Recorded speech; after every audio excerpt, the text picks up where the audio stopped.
Habang tinitingnan ko nga yung mga chat nyo sa page ko guys, ay may nakita kong isang BM at ito yung sabi niya. Hoy Ilsyo, piling malakas magbiya. Kala mo naman talaga totoong malakas. Di naman masakit build mo. 1v1 tayo, tingnan natin kung tumagos ka sa aldos ko. Pakitaan tayo ng one hit. Ano Jay? Tara, open. Tapos dito guys, sinagulat ako nung sinend niya na yung ID niya. Kasi pagtingin ko sa matches niya, ay halimo pala talaga siya mag-Aldous.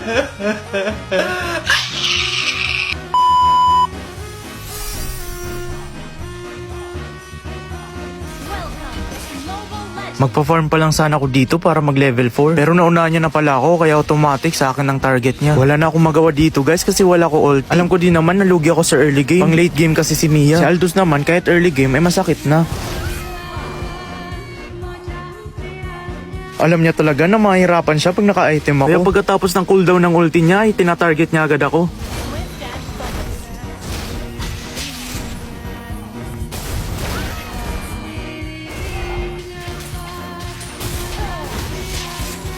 Akala ko dito ay makakatakas na ako. Kaso nakalimutan ko may ulti pa pala siya.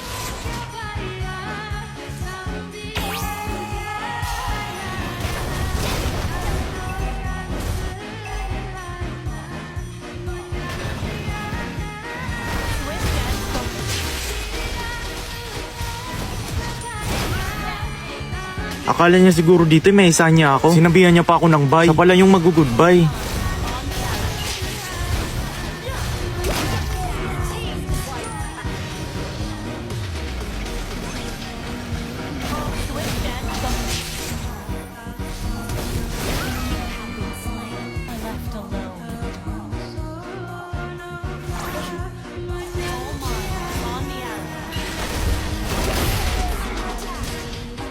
Kabuhay ko lang guys, tapos sinultihan niya kagad ako. Kahit sa basics, wala akong nagawa.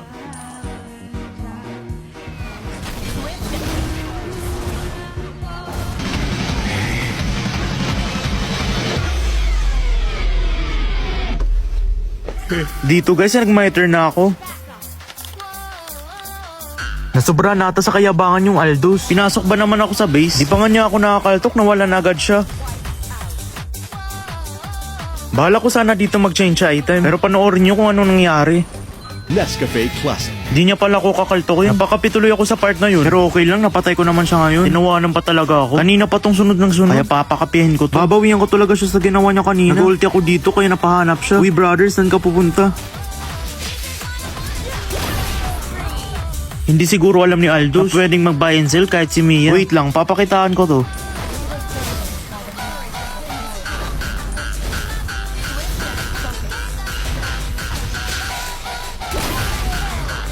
Hindi niya pa nga dito nakapindot yung pangkaltok niya. Nabura na agad siya sa mapa.